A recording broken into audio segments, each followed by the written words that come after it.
Here is another free video from the Windows 7 course for the 7680 exam.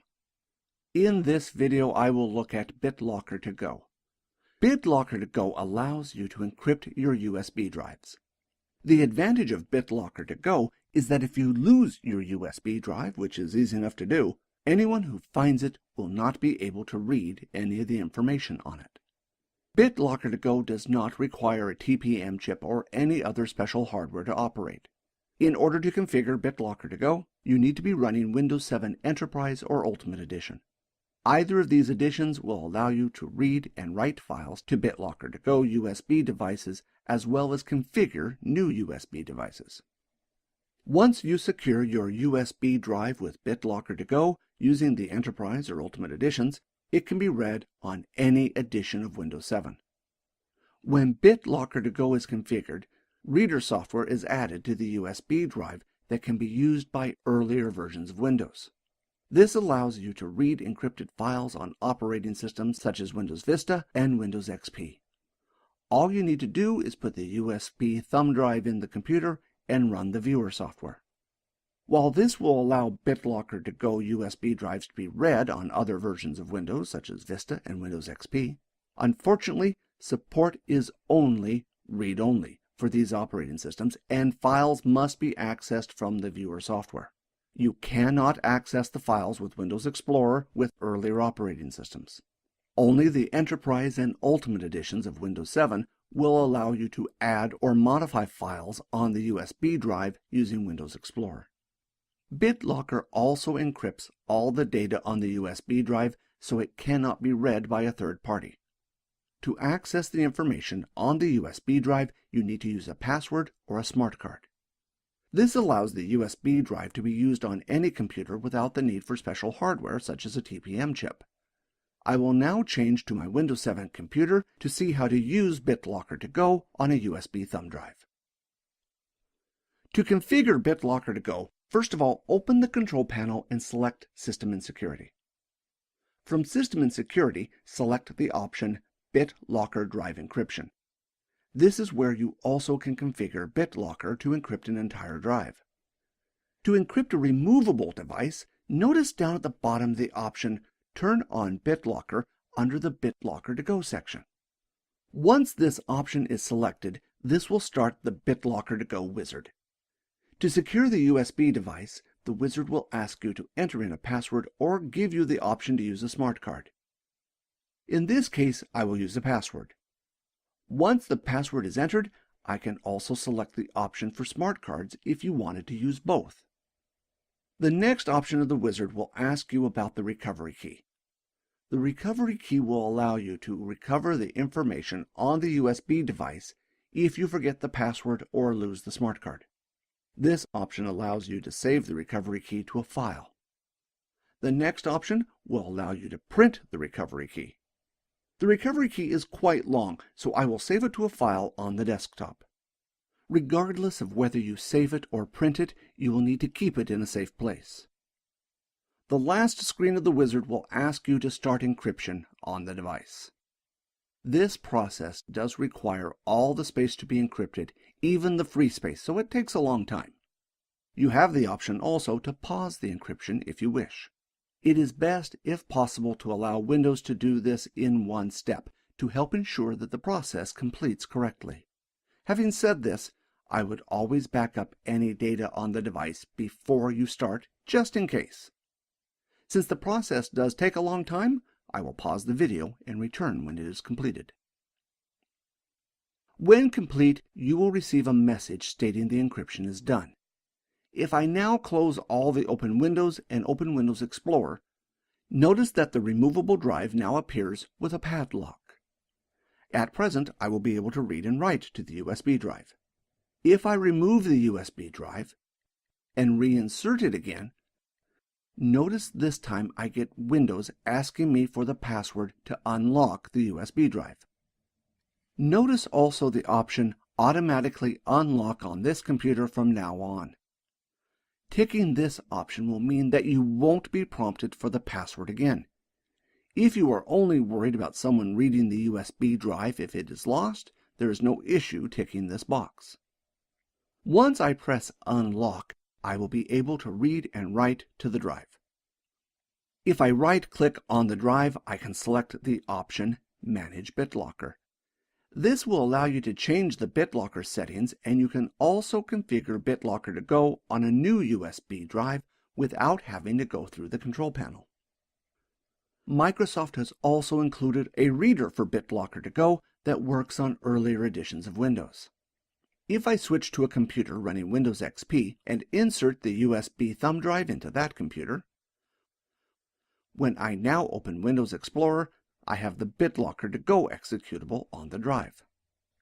When I run this executable, I will be asked for the password.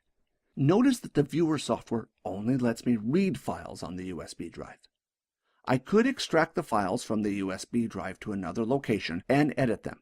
However, once I make changes to these files, I will not be able to write any changes to the USB drive on earlier versions of Windows.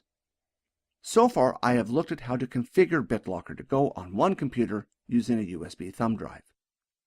If you are in an enterprise environment, you are more than likely going to want to configure BitLocker to go using group policy. There are 6 settings in group policy that affect BitLocker to go.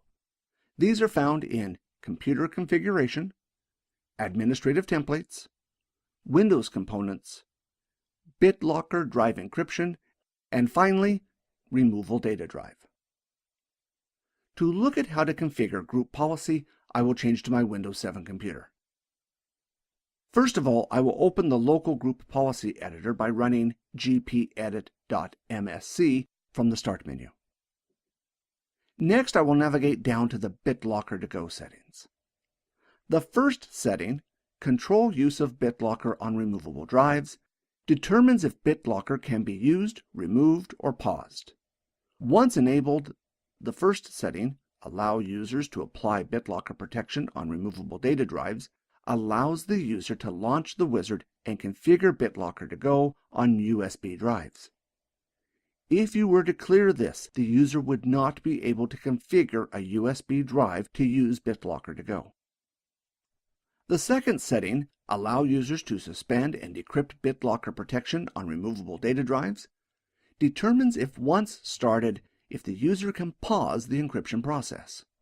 If this option is cleared, the user will not be able to pause the encryption process once it has started. Also, if cleared, the user will not be able to decrypt a BitLocker to go USB drive once it is created. There is nothing from stopping them from reformatting the USB drive, of course. The next setting, Configure Use of Smart Cards on Removable Data Drives, when enabled, allows you to use smart cards with BitLocker to go. Once enabled, you also have the additional setting, Require Use of Smart Cards on Removable Data Drives. When this is selected, BitLocker to go will not operate if you do not have smart cards configured. The next group policy setting, Deny write access to removable drives not protected by BitLocker, will do exactly that. If the USB drive is not configured with BitLocker, the user will not be able to write to it. Notice you also have the setting, Do not allow write access to devices configured in another organization. In the next video, I will look at configuring a DRA for BitLocker. When doing that, I will also set up an organization name for BitLocker. This setting, when ticked, will prevent USB drives that have a different organization name than yours, and thus belong to a different company, from being accessible. The next setting, Allow access to BitLocker protected removable data drives from earlier versions of Windows, determines if Windows 7 will be the only operating system that can read the USB device. If you will only be using Windows 7 with BitLocker to go in your organization, you can disable this setting to give you additional security. Notice you also have the option Do not install BitLocker to go reader on FAT formatted removable drives. When selected, this will save a little bit of space on the USB drive by not copying over the reading software. On most USB drives, the amount of space compared to the size of the software is hardly worth it, but the option is there if you need it. The next group policy option, Configure Use of Passwords for Removable Data Drives, allows you to configure how complex the passwords for Bitlocker To Go will be, and even if you require one. It is a little strange that once enabled, you have the first setting, Require Password for Removable Data Drive. You would think you would want to leave this ticked, as not putting a password on a Bitlocker To Go drive would make it readable on any system, thus defeating encrypting the device in the first place. If you used smart cards, this option makes more sense, because you may want to give the user the option to use a smart card with a password or just the smart card. The next option allows you to configure how complex the password will be. Allow Password Complexity will attempt to contact a domain controller to determine if the password is complex enough. If it can't contact a domain controller, it will allow the password anyway. Do Not Allow Password Complexity will allow you to use any password you want as long as it has enough characters. Require Password Complexity means that if a domain controller cannot be contacted to confirm if the password is complex enough, the password will not be allowed to be used. The last option determines how many characters the password must be. The last group policy setting is used with the Data Recovery Agent. The Data Recovery Agent allows you to recover data from Bitlocker To Go if you forget the password, lose the smart card, or change your TPM. I won't look at this now because this is the topic of our next video. For more free videos, please have a look at our webpage or YouTube channel. Thanks for watching.